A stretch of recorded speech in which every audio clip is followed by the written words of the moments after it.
natural man who has a romantic side. In fact, there were at least 9 named women who had been involved with the colorful love life of Dr. Rizal. Let's start with Segunda Katigbak. Segunda Katigbak was his puppy love. Segunda was a friend of Jose Rizal's sister Olympia. Through Olympia, Jose and Segunda became intimately close, leading Jose to regularly visit Segunda's dormitory. Sadly, their relationship was hopeless right from the very start because Segunda was already set to marry fellow townsman in Batangas, Manuel Luz. Second is Leonor Valenzuela. Leonor Valenzuela, Rizal's second object of affection, is literally the girl next door. They met when Rizal was a sophomore medical student at the University of Santo Tomas.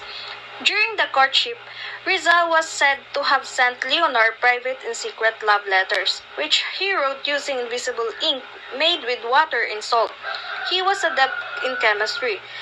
2. To read the letters, Orang had to hit the letter over a candle or a lamp. Third is Leonor Rivera. Leonor Rivera, his sweetheart for 11 years, played the greatest influence in keeping him from falling in love with other women during his travel. Unfortunately, Leonor's mother disapproved of her daughter's relationship with Rizal. She hid from the Leonor all letters sent to her sweetheart Leonor, believing that Rizal had already forgotten her. Sadly, consisted her to marry an Englishman, Henry Kipping, her mother's choice. Rivera died on August 28, 1893, shortly after giving birth to her second child with Kipping. Fourth is Consuelo Ortega. The preacher of Don Pablo Ortega's daughters fell in love with him. He dedicated to her A la Señorita, which became one of his best poems. The Ortega's residence in Madrid was frequented by Rizal and his compatriot. He probably fell in love with her, and Consuelo apparently asked him for romantic verses. He suddenly backed out before the relationship turned into a serious romance because he wanted to remain loyal to Leonor Rivera and he did not want to destroy his friendship with Eduardo Delete, who was madly in love with Consuelo. The fifth is Osisan.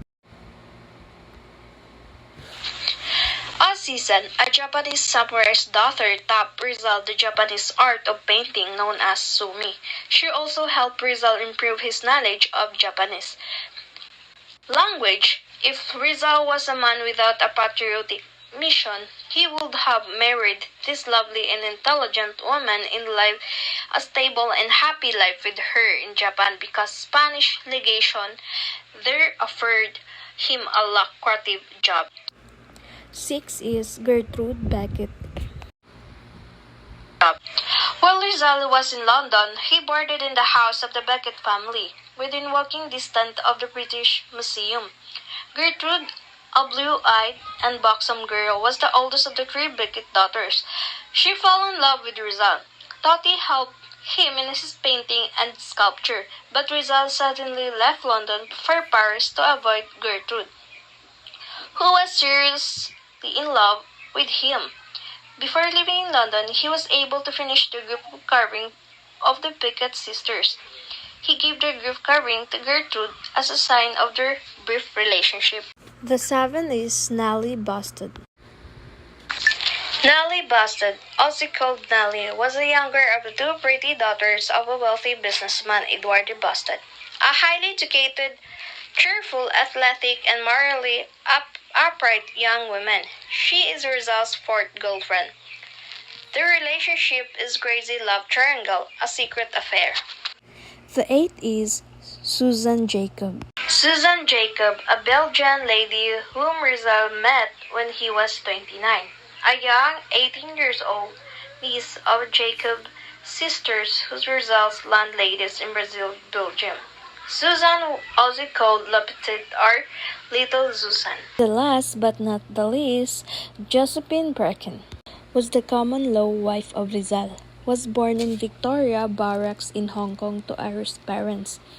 Was only 18 years old when Rizal met her and fell in love with her, the adopted daughter of Mr. and Mrs. George Stauffer. And that's the end of our topic. Thank you for watching.